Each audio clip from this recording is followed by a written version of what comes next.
Hey, it's the podcast guy. Sutton United Talk Time on podcast. It's the Sutton Podcast. And there it is! Sutton United of the GM Vauxhall Conference have put out First Division Coventry City, winners of the FA Cup themselves less than 2 years ago.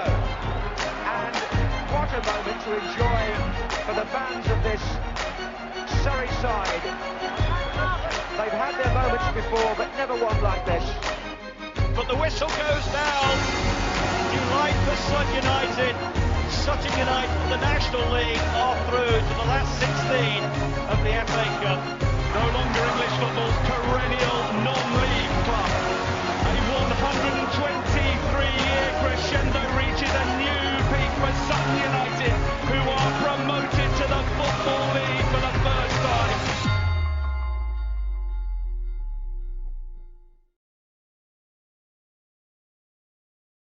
Hello and welcome to another episode of Sutton United Talk Time on podcast. I'm your host, Mike, and as always, we're sponsored by Lucky Star Gin. Today we have Andy and Mark joining us, and we're going to be covering the home defeat at Morecambe, and we're going to be looking forward to the trip to Wrexham for those still willing to take it. The engagement, as always, is important. It's about sharing, liking, tweeting, getting on, joining in the conversation. I do try and respond to everyone, even those who disagree with me. And a big shout out to everyone who does do that all the time, because it's really, really useful. And this week we have a special chance to hear Andy's actual voice, not the AI voice that we gave him last time. Hello, Andy. It was about 4 weeks ago we had you on, and I managed to stop the recording. I've not been paranoid about that ever since. How are you? Yeah, I'm good, thanks. I think the AI voice was actually better, to be honest with you. Yeah, I'm good. I'm good. I think it's probably me. I was probably a jinx last time. As I said, I've not been successful in the games I've been to at Sutton. I feel like a bit of a jinx anyway. So I think I jinxed your podcast last time. Hopefully this one works better. Hopefully, well, I don't think anyone can say they're a jinx this year, because it's not been great. And Mark, a rare home game for you to cover. And it's been about 6 weeks for you. So how have you been? Okay. Yeah, apart from the football, things have been okay. Good. So, as always, I like to go through a bit of club news, and there's actually a few little things I wanted to mention today. I was like, oh God, like I'm a news service here.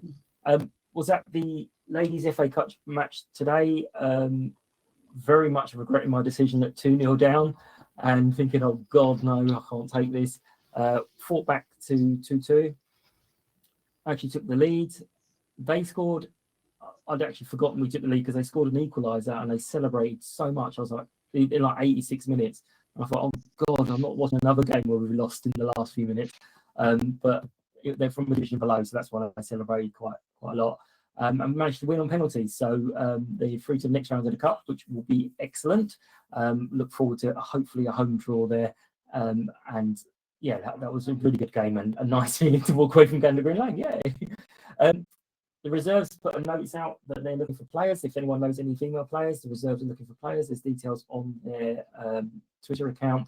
And the Sutton College Academy, or Academy of College, I can't remember which way around it is, they're also looking for trials as well. So keep a look out there. And coach travel, there's a big change. How it affects some people. I can't believe it's taken this long to make this decision, but obviously it's nothing to do with me. But basically, if you want to book the coach, you have to pay in advance, because apparently far too many people were booking it. We're not able to then sell the space, and then they're cancelling, which that's not on at all, really. I'd still be making them pay for the sport if it was me, but it's now pay in advance, which makes sense. The 50-50s is doing well, although I'm still not winning them. I'm regretting taking part in these 50-50s, because I'm still not miles away from it. And sad news, the programmes, I'm sure people have sort of realised, especially one day yesterday, programmes are now online. I know, Mark, you made a comment on this. There was another person who sort of said, actually, I quite like the idea of having a digital programme, because I could read it in the morning over breakfast. And I'm like, I do think there's a world that they should be both is available, and perhaps the subsidy of the digital one could cover the loss on the paper one. I did think it was a generational thing, but I was talking to a younger guy this morning who's 9 years of age, and he told me he was very upset that the programs weren't happening anymore. So okay, it's not a generational thing. It's some people just they like them. And you may have read in the program that I am doing a series of interviews for people, which I hope I can do justice for on Black History Month, which should be coming out. Well, will be coming out at the end of the month. I'll see how many more interviews I can squeeze in this week. So that should be quite fun. Oh, right. On to the match. Or Mark, did you want to jump in with the programs? I know you had a comment on the forum. Yeah, I actually realised quite late in the day that yesterday's programmes are going to be digital only, but I didn't realise it was going to be a permanent change. I hadn't picked that up, and if that is the case, right, that's disappointing. Okay, maybe I read it wrong. Those of us, okay. I mean, we'll wait to see them, but yeah, you know, I'm one of those who likes to have a physical record of each game I go to, and the programme fits the bill. It's got all the information in about, you know, the teams and what the league table was like at that time, the manager's notes and all that stuff. And obviously, if you collect them over a period of many seasons, you build up quite a big collection, and you've got to find somewhere to store them, and that is an issue for some people. Yeah, I'm one of those who always tries to get a programme if I can. Yeah, I mean, I know Frakey was very much like, well, if this is going digital only going forward, I might as well start a blog with my stuff and put my stuff on rather than having it in just a digital format. I do think that there is potentially space for both. Like if you pay in advance for a program, I know that's not perfect world, but you can have a digital copy as well, because as I say, some people quite like the idea of having that copy able to peruse in the morning at their leisure. Andy, do you have any special thoughts on programs? Or yeah, well, it would be nice to have a memento for 3-2 defeat, wouldn't it? Yesterday.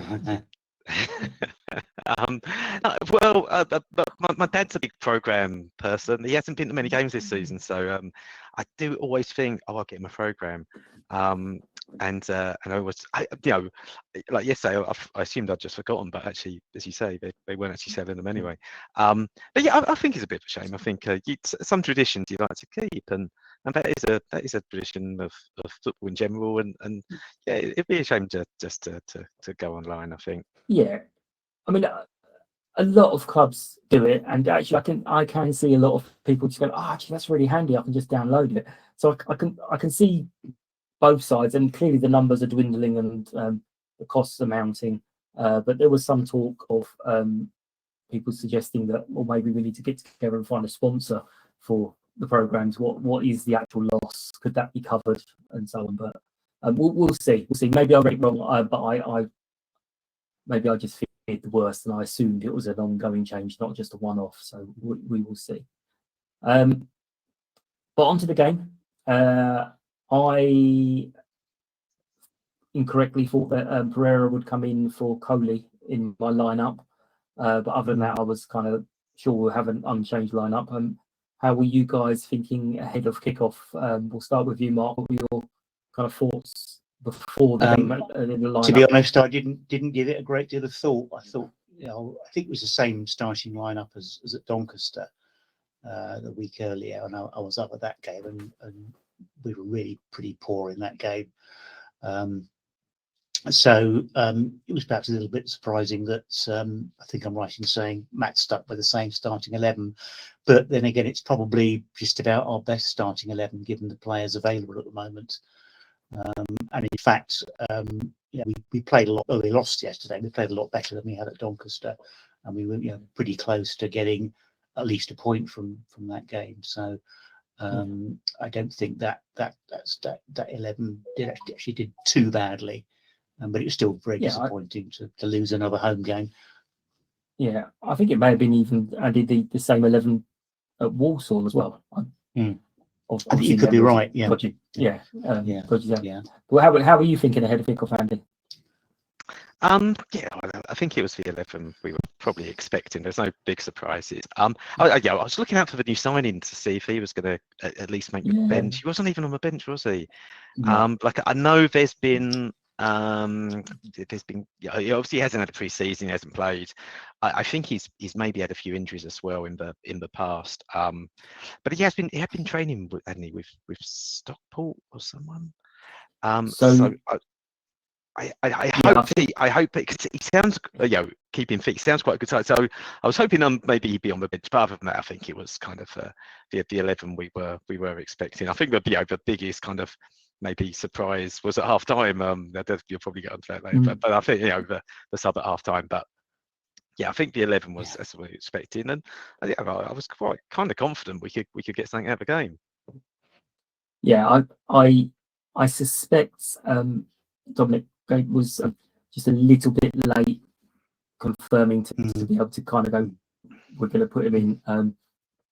He actually turned down. He had, from what I've read, and Wycombe fans, I've got to say, they're the only club I've ever seen like us with ex-players. They've never slagged off an ex-players. Well, ones that we've picked up, they're always like, oh, if you can do this, if you can do this, if you show him love, if you keep him fit, he'll do this for you. And it's always really positive. And I'm like, that's the only club that are like us with the players. But what they were saying is he was really, really key for them in their promotion from League Two and League One.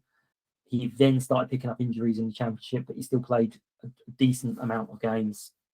They, I believe, offered him a new contract, and he turned it down. I suspect possibly they were offering less because of the limited playing time. He was even, I think he trialled at QPR for his old boss. He then was on trial, as you say, at Stockport, and there was one other, I believe. But again, that's trialling and pre-seasoning, and that's not necessarily playing. I think he was training with a club, but I don't know which club that was. So it might have been Wycombe even. But yeah, it's match fitness that we're going to need. But you're right. Who knows? Maybe if we had it a week down the line, we'd stuck him on for the last half an hour. It might have just been able to see out the game, because that's where we're struggling at the moment. But first half was interesting. First 30 minutes, Mark, as you said, played much better, had the ball. Their keeper had a couple of good and a couple of routine saves to make. How were you feeling coming up to the half-hour mark? Not on the half-hour mark, coming up to the half-hour mark. I was a bit disappointed we'd not taken the lead. We had a really intense spell of pressure between about the 10th and 15th minute, when I think we won about 4 corners. Their keeper made a couple of good saves, one I think from one of his own players, and we had throw-ins as well into their area, and we really pinned them in. But then they kind of they managed to relieve that pressure, and you started to think, well, we really should be ahead in this game, and which was a little worrying. But even they'd not offered a great deal before the penalty, when they'd had 1 or 2 quite dangerous breaks, and we managed to scramble the ball clear. But we seemed to be very much on top during those first 30 minutes overall. So the penalty, when it came, was rather against the run of play. Yeah, we'll chat about the penalty just a second. What were your thoughts in the first sort of half an hour? Yeah, I agree with Mark. Like it was pretty positive stuff. I think we had far more of the territory and the touches in the final third than they did. Series of corners, lots of pressure, stuff. I don't think we maybe created a real clear-cut chance. But obviously from the set pieces, there was a couple where the keeper made saves, and more from the, as I said, the set pieces. But generally speaking, you thought, well, that maybe a team with more on better form and more confidence, you just think there's a goal coming here. I guess with our current run, you're thinking, we really need to make this count, because I can just feel the opposition are gonna go and break and score against run of play, which is obviously sadly what happened. Yeah, well, we'll talk about the pen, because I think it's very much dependent on where people were standing on their consideration of a penalty. So Mark, where were you standing? Were you behind the goal, or did you move to the curve? No, I was at the other end. I was standing with Vince Michael just near the TARDIS terrace. Right. So, you know, when the penalty was awarded, neither of us saw anything. I just turned to Vince and said, well, what was that for? And he'd no idea either. We just couldn't see what had happened. So we had no idea what the penalty was for. Right. A bit later in the half, I went up, I spoke to Jenny Corkill and Ryan Cheeseman, who were standing on the corner near the entrance, and they said, oh, it was a clear penalty. No doubt about it. But others who had different views seem to have taken slightly different stances on that. So, Andy, where were you? Yeah, I was on the curve, and so I was in line with it, and it was unfortunate because it was definitely a penalty. But then again, you get a lot of those during a football match, and they're not all given. What worked against us was that the kind of holding at corners. Normally, maybe there's more bodies, and any holding is on someone who's closer to you. It really did look like there was quite an area of the penalty area where there weren't many bodies. It was very clear, and even the arm was a bit more extended in the holding, and you thought, and it definitely was. I think afterwards, because after I scored the penalty, I think I saw Goodliff and maybe one or two others approach the ref, and I guess it couldn't have been. It wasn't a penalty what you did. It's more a case of, look, if you've given that one, you've got to give anything like that to us as well. Well, from my view on the cover, I thought it was more akin to your other love, Andy, of the WWE. You kind of got him and twisted him and threw him, and it was like, why are people questioning this? What's going on? And I believe, I haven't looked them back, but I believe the highlights don't show it very clearly either. But yeah, it was a definite pain. And then pretty soon, not horrendously soon like we've seen in the past, but before half time we were 2-0 down, which at that point I'm like, oh, for God's sake, we've thrown it away again. But luckily, Andy, Sam ran up the other end, great cross for Harry to score. Mark, you might be a better position to talk us about that in a minute, but what are your thoughts? Because I kind of saw in what that flag's got to go up. Andy, what were your thinking about the goal? Well, I was in the bar. As soon as we went 2-0 down, I was like, I'm going for great a chat. I've got to be honest. I thought about lying, but no. So yeah, my thoughts were, oh my God, Tim, I've missed it. I missed the goal. I missed the goal, yeah. Just slight tangent at the ladies' game with one of the kids like saying to the parents, do we have to wait for penalties? And I'm like, looked, was like, you always have to wait for penalties. Whatever game, unless it's England Germany, then you don't have to wait for penalties. But any other game you're at, you have to wait for penalties. Mark, so you were at the TARDIS at that point. From my side, I thought that the flag was going up. Did it look offside to you, or you in the bar? No, I'd moved by that point. I'd moved up to the end that we were defending, so I couldn't tell from where I was. I didn't think there was any suggestion of offside, but it didn't occur to me. I hadn't even realised it was Sam who put the cross in until I saw the highlights after the game. But good finish by Harry. Is proving to be one of our better signings. Absolutely, our most reliable source. So we'd already got 6, I think, this season. And I think last season our leading scorer only got 7, I think. No, I think it's 6. Yeah, I think. So I it's 6 maybe just be league goals. So I think Amari, I think is on 5. Yeah. We are scoring goals more than last season. We're just conceding far too many. That's the key problem. That goal just before half-time obviously set a little different half-time talk. We did come out and again played well. We played very well. Ben redeemed himself, scored a goal. Good goal. So 2-2. I'm thinking all we had to worry about at that point was time, whether we would score again or not. And then there was a bit of a break in play, and the momentum dropped a little bit. And in the last 10, they kind of picked up again. Were you guys thinking that we've got this. It's just a matter of us getting the ball in the net to score a winner, or were you still unconfident? Andy, I'll start with you. I thought, yeah, I thought we definitely looked like the more likely team to score. We seem to have a bit of, I don't know, we seem to have a lot of the ball and maybe a bit of luck. Yeah, I remember in the second half there was one point where there was a collision. I can't think who it was. It was Clay and one of their players. Yeah. And at one point, I was worried that he was going to get sent off. And then we got the free kick our way, and I was like, "Oh, that's good." And then I think for a free kick, it went for corner, and then we screwed up the corner, and the referee made us take it again. Said, "Oh no, I don't know what it was," but I thought, "Well, you've actually, for once, we look like we're having to rub the green here," and I kind of thought we'd go on to yeah. I thought we were going to go on to it. I didn't think we were going to lose. Yeah, it was. Yeah. I was pretty confident. Yeah, happy with how we're playing. Like, I thought Pereira played well. I'll be honest with you, I was surprised that Amari Patrick, who was, I assumed he was injured, but the sounding of the game, the post-match interviews, it didn't sound like it was an injury. I'm not quite sure what it was. But yeah, I thought Pereira still played well. But yeah, there was just some moments like, I remember the second half, Sam Hart, and he drove forward at one point down the left, and he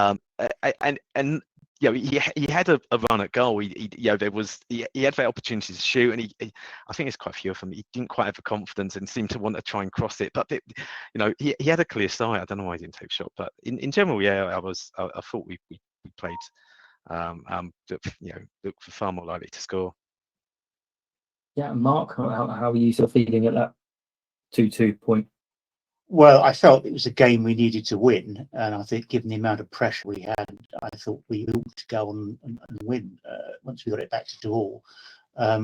We had loads of free kicks in their half, in both halves of the game, but we just did nothing with them. They was cleared by a defender. We had a lot of throw-ins as well, because we've got a couple of long throw specialists in the team now. Again, they didn't come to anything. A few corners. So even if you discount open play, I think we should have probably made something of those set pieces, and we didn't. And I think this has been part of the problem. Although we're scoring more goals this season than we did last, we're also having spells of pressure that yield nothing.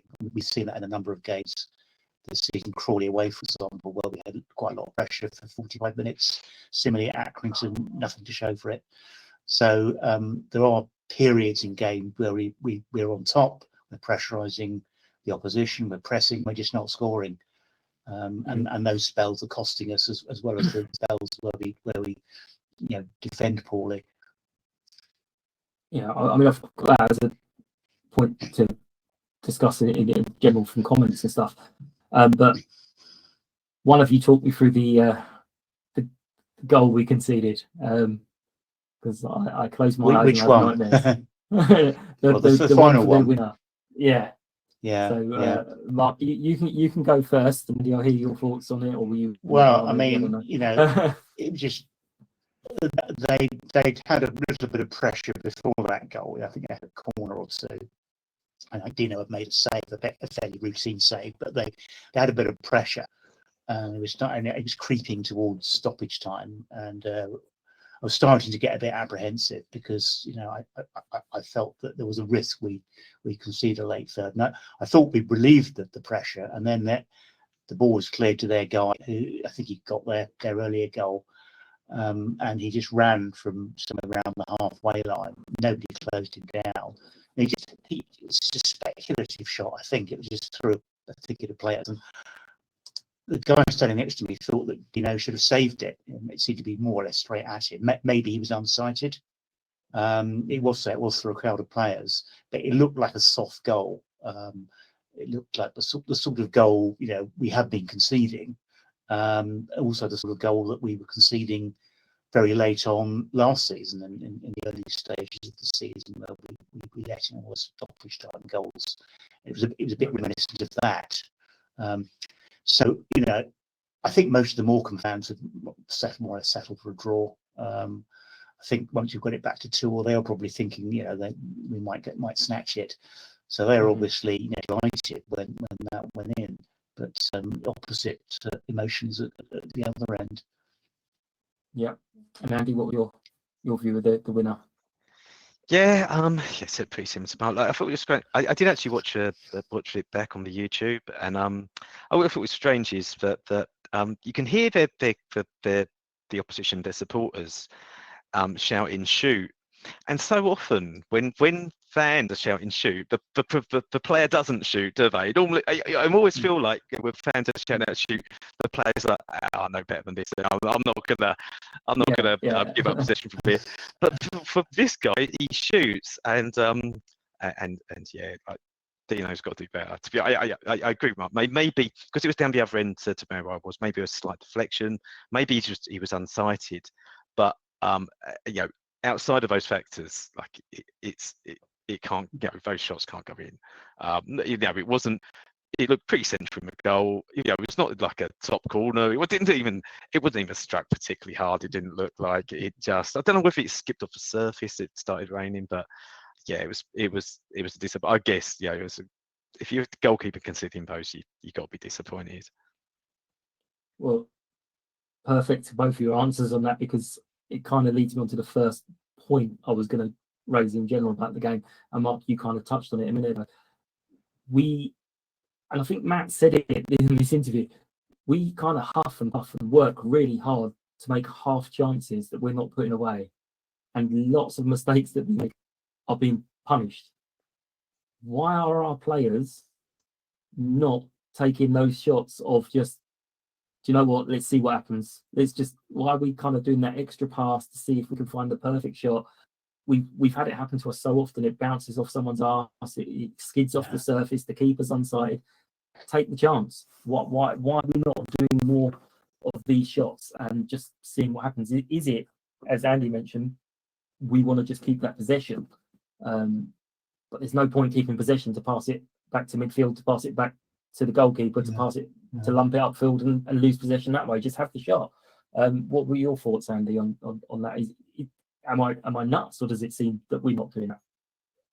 Yeah, I agree. And as I mentioned earlier, it was certainly, I remember Sam Hart in the second half, and he could have shot, and I think maybe it's a confidence thing, across the team. Like I guess, like I don't think perhaps we've got too many who shoot from range in the lineup, particularly like someone like Nguyen. Well, I think his performances are getting there. I think he's improving, but I think when he joined the club, he played like the whole season at Ebbsfleet, and it was like 1 assist, no goals. Like, I don't think you're going to get much from him in that way. I don't know about like Clay. I don't know. I don't think Coley even had a huge return in terms of goals. Or so perhaps it's a bit of both. Perhaps it's a bit of confidence.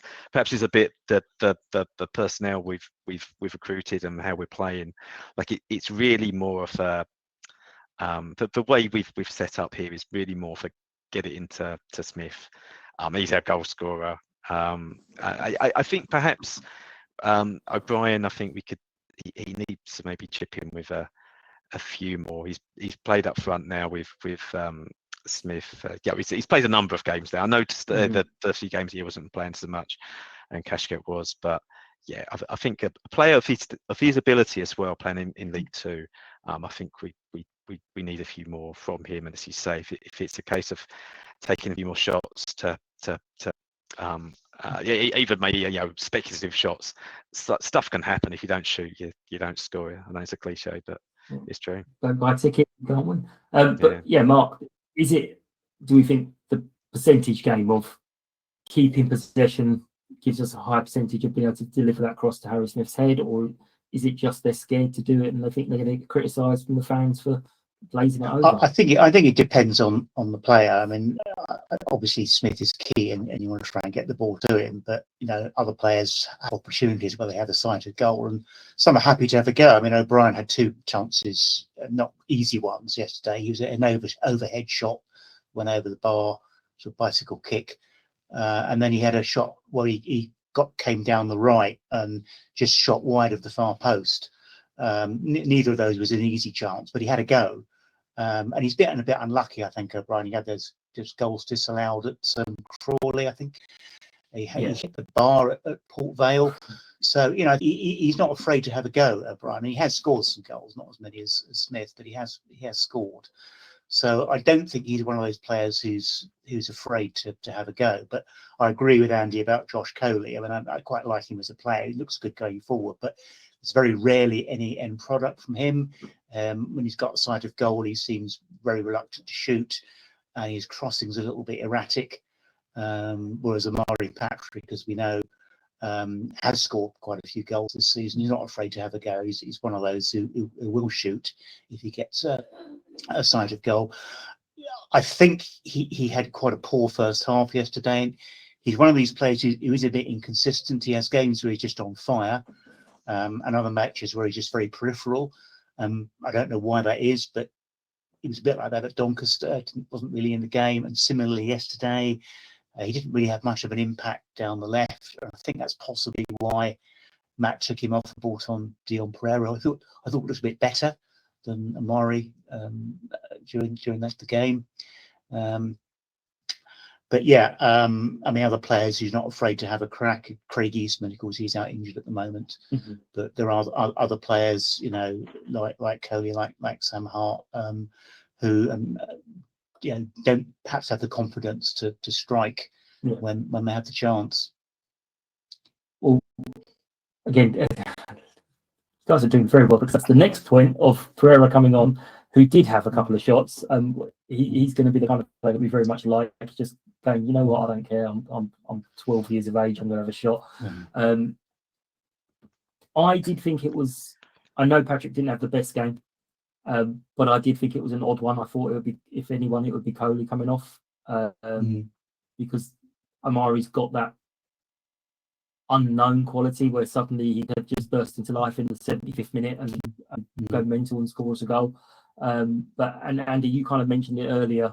What were your kind of thoughts on that substitution? And especially as Matt sort of come out and said, no, it wasn't injury, it was tactical. What were you thinking? I think it was really strange. Yeah, I assumed maybe Patrick didn't have the best first half that he's had, but ultimately he's been one of our kind of two main attacking threats like this season, and we were 2-1 down, and you think you're going to take off your main attacking threat when you're 2-0 down, 2-1 down, and need to score. Like particularly with like Pereira, he seems to be quite two-footed as well, doesn't he? So I don't think he needed to necessarily. It looks like he played right or left, so it's not like he couldn't have come on the right wing for Coley. I don't know. Like I don't know whether we don't know what maybe stuff was said at half time, or maybe there's something like I think that maybe we don't know. We won't never know. But yeah, it was a bit of a strange one, I thought. Yeah, Mark, what were you thinking? I mean, you've just mentioned it. I think he has played. He has played on the right. He's played on the right wing for us, I think, this season. I think he did at Port Vale, so I think he can play either left or right. But yeah, I don't think you have much to add. Actually, it was a little bit of a surprise that he came on at half time for Amari Patrick, but I thought in the 45 minutes he was on the pitch, he did rather better than Amari Patrick had done in his 45. Okay. Well, we kind of said already that we were on top in that second half, and it was ticking towards the sort of 65, 70-minute mark. And I'm sure everyone started going, well, okay, how are we going to change this? What are we going to do? Because that's how we make subs. And then Matt didn't make his substitutions. Certainly everyone around me at the time were like, that's a good decision. We're on top. They don't change it. But since we lost the game, there's been comments on some social medias of why didn't we make any substitutions? It was obvious we needed to make substitutes. Where do you stand, Andy? You're frowning on that. I'm bad. Where do you stand on that? Because hindsight is obviously a wonderful thing. Yes, having a fresh pair of legs on, screening that defence, coming out to that player to block it off would have been great. But if Matt had made his substitutes on 70 minutes, we would have all been going mad, wouldn't we? Yeah, I think so. Like if we were on top, yeah, yeah, and again we had already made one substitution. It wasn't that we hadn't made any. Like yeah, I wouldn't agree with that. I thought when you're on top, but there didn't look to be any to me. There didn't look to be any tired legs or anyone carrying a knock. Yeah, I think it was the right decision to stay with those players who were playing so well. And at that point in time, I would have been a bit frustrated if he'd made a change, and could have gone the other way, couldn't it? Could have disrupted our rhythm, and then still would have got criticised. So Yeah, that I think exactly. is the right thing to do. If that same goal went in, it would have been wide. Didn't make any substitutions in 70 minutes. Mark, what were you kind of? Were you pleased he didn't mess with it, or were you?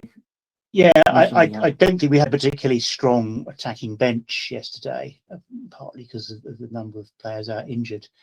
I mean, we had Tope on, who's not really had much experience in League Two, and he'd come on very late, didn't he? But I think it was probably right not to bring him on earlier. He could have brought on Harry Beautyman a bit earlier, I suppose, for either Nguessian or Clay, a bit more of an attacking midfielder. But you know, the 11 that were on outfield players that were on pitch, you know, up until those last 10 minutes or so, seemed to be doing well. We seemed to be on top, and this is a game that we wanted to win. You know, a draw that would obviously better than losing wouldn't really have been a great result. We'd still be bottom, and I think the feeling probably was we should go on and win this, and hit the 11 on the pitch, posing an attacking threat, keep them on, and we got back to 2-2 from 2-0 down. We could get a third. Let's just keep with these guys who brought us back into the game. So yeah, I don't have any great issue with Matt's use of substitutes yesterday. And on Matt and something because obviously I know you guys have all seen the Matt out and moving to the board out and so on. Interesting interview. I didn't realise until this morning that Bruce had done a bit of an interview on BBC London yesterday, just in general about the club, and I can't remember the exact wording, but it was talking about obviously this season, and he described it as a sticky patch, and Matt's the best manager to get us out of this sticky patch. And it wasn't a case of they asked him the question about Matt's future, and he's like, "Oh yeah," but he kind of said, "We think we've got the best manager to lead us out of this." And I think that's actually the first time anyone on the board has commented on these things. Partly because I don't think any of them on social media. But did either of you hear that interview, or did you know about it, or do you have any thoughts on Bruce public, not a vote of confidence, but publicly backing Matt in that way? I didn't hear it. I didn't even know that Bruce had said that. In a way, I'm glad he did, because up until that interview, this seems to have been something like radio silence from the board, the management committee, on the situation of the recent run of results. And I think it's right that there was some sort of statement, whatever it was. Obviously Bruce has come out, as you say, and back Matt. That will go down well with some fans and not with others. But at least, he's made his position, presumably he's speaking for the rest of the board, the management committee. He's made his position clear. And I think we've got a bit more clarity now than perhaps we had a few days ago. So that in itself, I think, is welcome. Andy, did you hear it, or? No, I didn't hear it either. It did happen, I promise. I think sometimes the board backing the manager isn't always a good sign. That's why I made it clear it wasn't a vote of confidence. It was. It was a casual conversation. I hope, and I don't think with that sort of club that we back a manager, knowing that there were any plans to make any changes. In general, I think it's mental that anyone would even consider changing the manager, considering the success he's brought us in the last 3 or 4 years, which on our budget, on our resources, is he's just done incredible, and I can't. We're never going to get a better manager. No way. Well, this is kind of. I mean, trying to phrase this, I still struggle. I support the club, and yes, part of that is supporting the people who are in posts and all the rest of it. But it is a general thing, is Do I think it would be better if we had a different manager? No, I don't. I don't personally think. I think we've got the best manager for the job. If I didn't think he was the best manager for the job, I would say I don't think he's the best person for the job. But I genuinely think he is the best person because there's no one else out there who's going to get what we need, and they're going to rip up everything that's happened. So we're going to be starting all over again. Obviously, other clubs are different. There was a great post I saw from a Nottingham Forest fan who was a lot of people getting on the team because they threw away a 2-goal lead. And they were like, hang on, we're Nottingham Forest. We don't have to be like the rest of the Premier League. We can do our own thing. And I was like, change Nottingham Forest to Sutton United. We do not have to follow the route of everyone else. Someone else has put some stats out this week, I think, of managers who have been, how long certain managers who've never won a promotion with their team have been in post. And I think Nigel Clough was the longest, and then everyone else was a year and 3 months or something like that. It's like, that's mad. How are they supposed to build anything if they're not given long enough? But we're going to have a very quick chat about the Wrexham match. As I said to you guys before the game, I didn't get a Wrexham fan because I just generally couldn't take someone being so smug how well life is going at the moment. And so I was like, do you know what? Nick did very well and got me a name sort of early on today, but I was like, I can't do it. But what are your thoughts? I mean, Tony kind of said it to Matt and pushed it a little bit with the it's a free shot, which is always going to get a response from Matt. But Andy, what are your kind of thoughts on the game against Wrexham? What do you think? Do you think we've got a chance? Does it matter? What's your thoughts? It's obviously going to be a really tough game, isn't it? And look, on current form, particularly on our current away form, like it doesn't look like we've got much of a chance. That said, last time we went to Wrexham, we were top of the league, and they were struggling, and we still lost 4-0. So maybe the roles will be reversed, but I think they got Mullin back, haven't they? He's playing. It's going to be a tough task. I think the longer we can keep it 0-0, or the longer we can keep them out, the more chance we've got. I do really fear that if we conceded, say, 2 in the first half, 2 in the first half hour or something, it could really be quite ugly. But I think the longer we can keep it tight at the back, perhaps we can get something out of the game.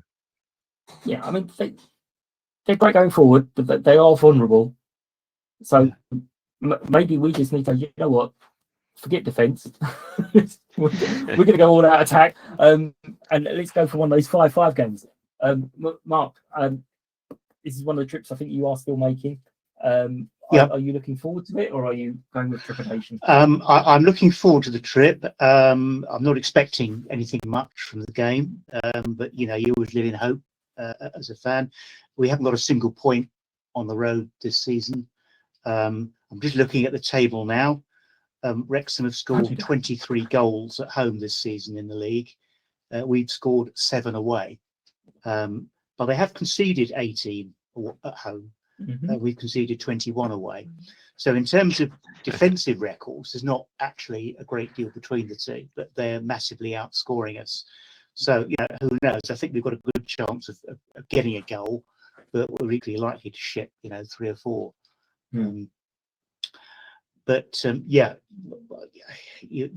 Every game now is a reset.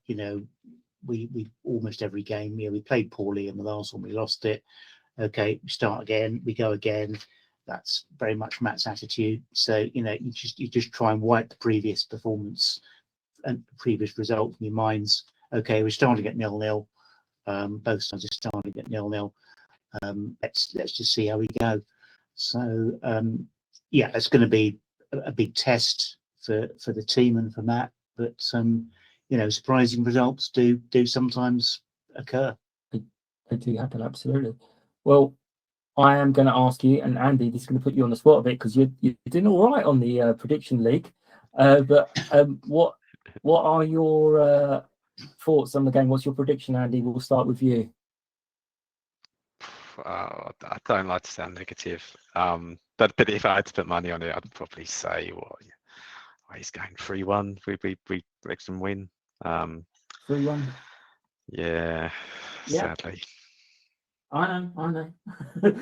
Mark, what do you think? I was going to go for 3-1 as well to Wrexham. 3-1. Okay. If I'm allowed to No have the problem. same prediction. Yeah. You are absolutely allowed to have the same.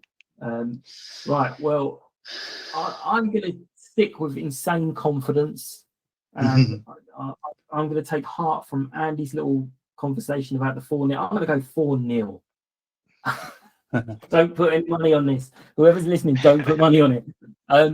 The code for the prediction league is on the screen. If you're watching, if you're listening, that makes nothing to you. So you have to check the link in the bio thing.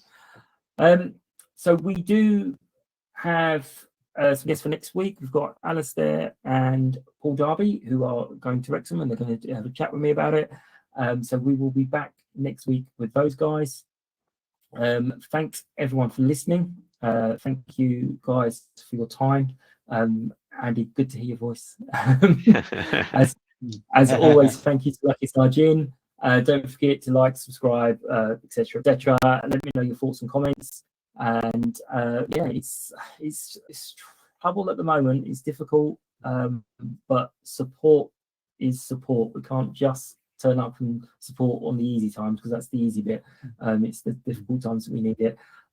It's very difficult at the moment, and the first time in sort of 14 years that we're going through such a really bad time. But I'm desperately hoping it'll come good. Take care, everyone. Thanks for listening. Thanks for your attention, and we'll see you soon.